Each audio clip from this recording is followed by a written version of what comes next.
if you want to smell like flowers, you have to stand in a garden. Right. And if you want to smell like a toilet, well, Yeah, yeah. I mean, you get the idea. Yeah, unfortunately. Welcome to the deep dive. Today, we are looking at this really terrifying invisible loop. Basically, you build your physical environment, but the exact second you finish building it, that environment turns around and starts rebuilding your brain. It really does.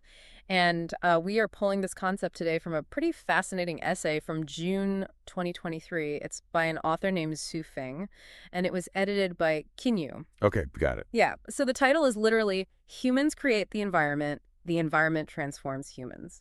And what I love about it is it takes something we usually view as purely functional, like our physical spaces, our architecture, city planning, and it flips it into this massive philosophical mirror. Because we like to think of our homes as just like neutral boxes, right? Exactly. Yeah. Neutral boxes we just happen to exist inside of. But this text totally shatters that illusion. Which is wild. Yeah. So the mission for you today, listening, is to unpack the actual mechanics of this bidirectional reality.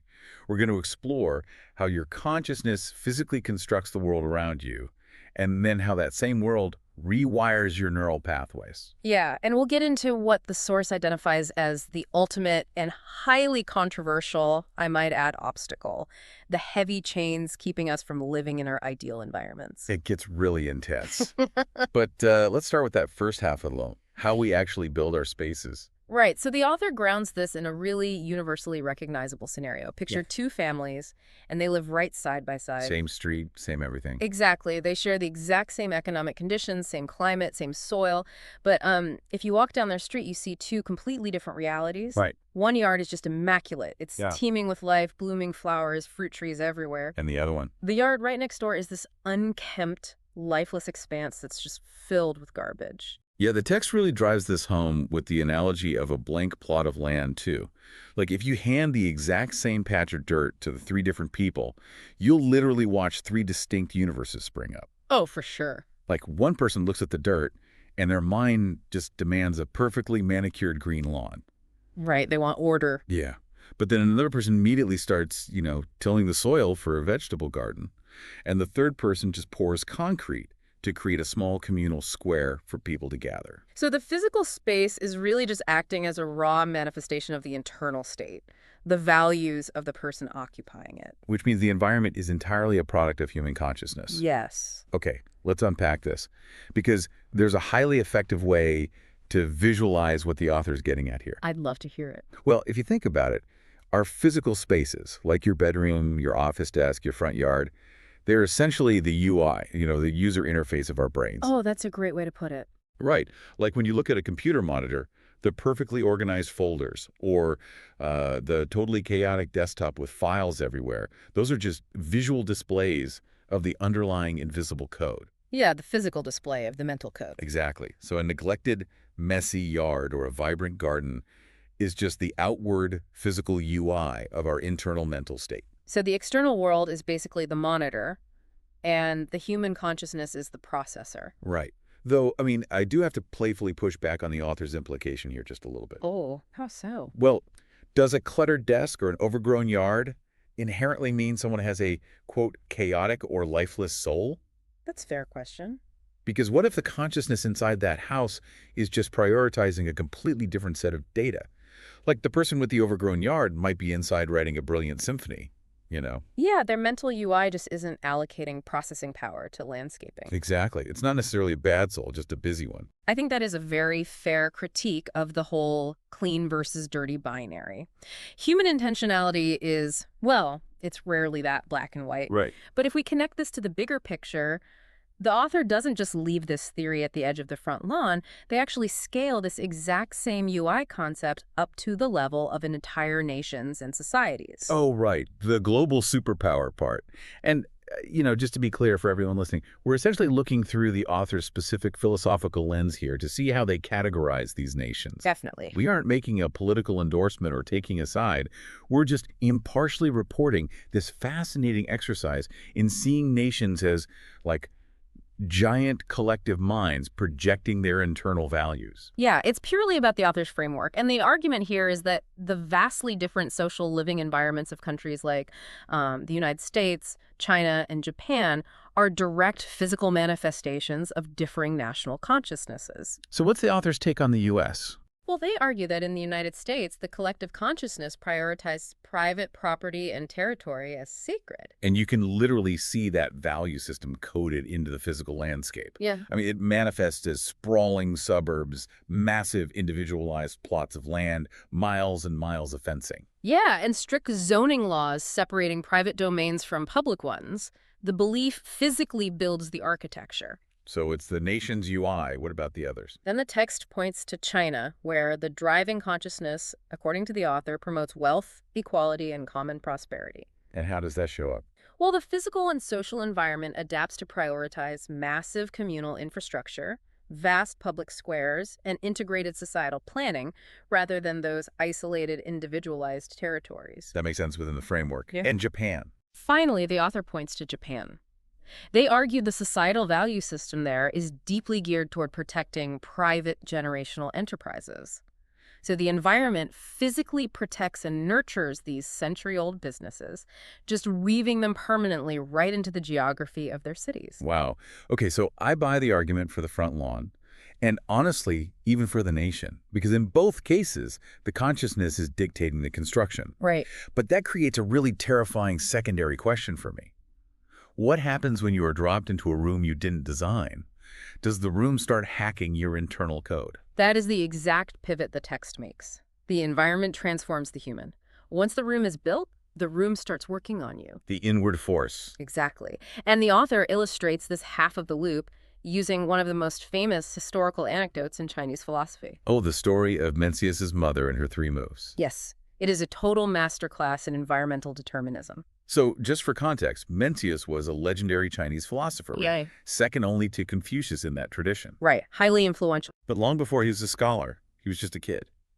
And his mother was a single parent, desperately trying to cultivate his potential. And their first environment was, well, it wasn't ideal. No, initially they lived right near a cemetery. And little Mencius just absorbed the UI of his surroundings. He spent his days playing among the graves, mimicking funeral customs. He was literally blowing trumpets like he was performing a burial rite. Yeah. Recognizing the danger of this specific conditioning, his mother physically uproots them. She gets them out of there. Right. She moves them next to a bustling market, which the text specifically notes was tied to a slaughterhouse. And Mencius immediately adapts again. He stops performing funerals and starts playing merchant. He's bargaining, pretending to butcher pigs and sheep. He is basically a blank hard drive just downloading whatever software the environment is currently running. Exactly. And realizing the market still isn't the ideal mental code for her son, his mother moves them a third and final time. Where do they go? They settle next to a school, and the transformation is immediate and profound. Surrounded by scholars, Mencius develops this intense love for reading, and his childhood games shift entirely to rituals of etiquette and respect. He became what the space demanded of him. Yeah. And what's fascinating here is how the author explained the actual mechanics of this transformation. Because it isn't just about a child superficially mimicking what they see. It goes deeper than that. Much deeper. The text describes a fundamental neurological rewiring through sensory adaptation. How do they describe it? The author uses this really striking metaphor. They say living with virtuous people is like entering a room filled with fragrant orchids. Yep. If you stay in that room long enough, you actually stop smelling the fragrance. Wait, you stop smelling it entirely? Yeah, you become so influenced by it and eventually entirely used to it. The fragrance just becomes your baseline reality. Oh, wow. And that biological phenomenon maps perfectly onto the concept of nose blindness. Yes, exactly. Like, you know when you buy a new perfume or you walk into a friend's house for the very first time and the smell of their house hits you like a wall? Oh yeah, every house has a smell. But then, after like 10 minutes, your brain just edits it out. It deletes the sensory input to save processing power. Right. The author is basically taking olfactory fatigue and applying it to human morality and human potential. And the flip side of that metaphor really proves your point. The text states that living with wicked people is like entering a fish market. Oh, brutal. Right. Stay there long enough and you stop smelling the stench. The environment, no matter how bad, becomes your new invisible baseline reality. That is, I mean, if you sit in the stench long enough, your brain literally stops registering it as a stench. It just becomes the way things are. Which is a deeply unsettling thought if you are currently sitting in a figurative fish market. Seriously, it forces a pretty severe audit of your Mm. surroundings. But, it also presents an incredible opportunity for leverage, doesn't it? Well, once we understand that we adapt to our surroundings like these moral chameleons, the logical next step is to weaponize the loop. Oh, I see what you mean. Yeah, if our brains are wired to normalize whatever room we're in, we can hack our own development. We can actively choose our environment to become exactly who we want to be. And that is precisely where the essay pivots from observation to instruction. It establishes what it calls a guiding beacon for human development. Okay, what's the blueprint? The formula is brutally simple. First, decide who you want to become. Second, physically place yourself in the corresponding environment. Makes sense. The text lists very specific examples too. Like, if you aspire to be materially wealthy, you cannot sit alone in a quiet room meditating on the concept of wealth. You have to move. Yes, you must go to prosperous markets where money is abundant. And let's look at the mechanism of that, because how does just standing in a market make you wealthy? It's not magic, right? No, it's very practical. It's about opportunity density and the osmosis of ambition. Like when you are in a prosperous market, your brain is just constantly bombarded with microtransactions, negotiation tactics, the whole vocabulary of commerce. You're absorbing the code. Exactly. You aren't just absorbing a vibe. Your neural pathways are literally building a mental model of wealth generation. And the same logic applies to intellect, according to the text. If you want to be a skilled debater, you must immerse yourself in lively crowds and constant arguments. Right, your brain needs the reps. It needs to practice defending ideas in real time. Exactly. And the text actually scales this concept all the way up to the spiritual realm, too. Oh, really? Yeah. It says if you desire to become a celestial being, you must seek out the serene beauty of nature, entirely removed from the dense, chaotic populations of humanity. Oh, I like that. And if you aspire to become a Buddha, you must actively find environments where you possess nothing, yet have everything. Wow. And here's where it gets really interesting. The author takes all of this lofty, high-level philosophy and just distills it into the bluntest, most visceral metaphor in the entire piece. The toilet metaphor. Yes, they write literally. If you want to emanate a pleasant fragrance, surround yourself with flowers.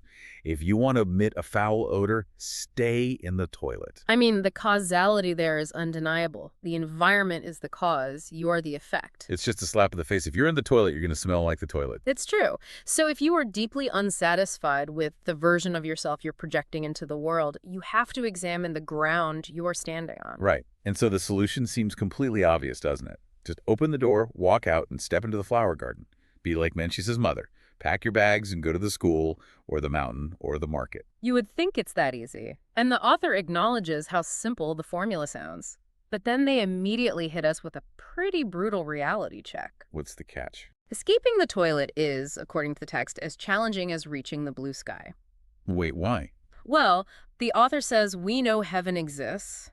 We know the flower garden is right outside the door, yet almost no one actually leaves. So what does this all mean? Why are we all just, willingly standing in the stench if the door is unlocked? That is the million-dollar question. And the essay provides a definitive, startling answer. We cannot step beyond the door because we are tethered by three specific earthly entanglements. What are they? The author explicitly names the chains keeping us in our current environments: family, emotions, and debts. Okay, I really have to push back on the author's philosophy here because this feels incredibly bleak to me. It is definitely intense. The essay is essentially arguing that the very things that make us human, like our family bonds, our capacity to love, our deep emotional connections, are actually just chains. Like they are the things keeping us trapped in the toilet. Yeah. It is a deeply ascetic viewpoint. It's rooted in traditions that prioritize ultimate spiritual detachment above all else. The author is positing that absolute personal liberation, reaching your ultimate ideal environment, your, quote, heaven, requires ultimate freedom from worldly obligations. I mean, let's look at the mechanics of these chains then. Sure. Think about it. If you are worried about paying off a 30-year mortgage, that is a debt. If you are caring for an aging parent or raising a child, that is family.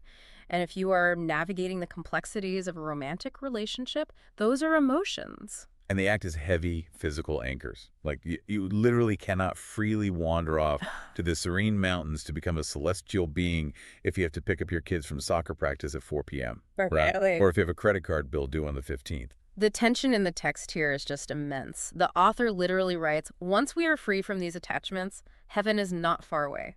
However, who among ordinary people can truly overcome the threshold of family, emotions, and debts? They are recognizing the profound tragedy of the human condition. We possess the intellect to understand exactly how the environment shapes us, and we know exactly which environments would elevate us to our highest potential. But we just can't go. Right. We are far too emotionally entangled to make the move. It's the ultimate paradox of human development. To achieve your perfect, idealized self, you have to abandon your human connections.